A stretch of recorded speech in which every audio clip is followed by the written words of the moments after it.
Chips तर सगळ्यांनाच आवडतात. बाजारातून आपण खाण्यासाठी चिप्स तर हमेशाच घेऊन येत असतो.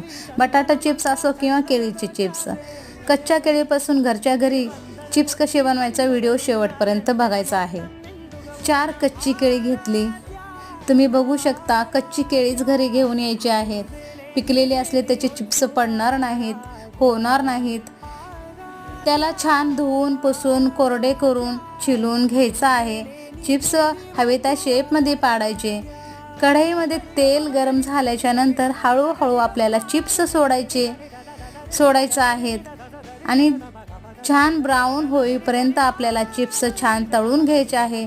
त्यावरती आपल्याला चिप्स तळल्याच्या नंतर मीठ, मिरची पावडर, आमचूर पावडर, पिठी साखर थोडं थोडं टाकून आपल्याला छान चिप्स खाण्यासाठी तयार आहेत.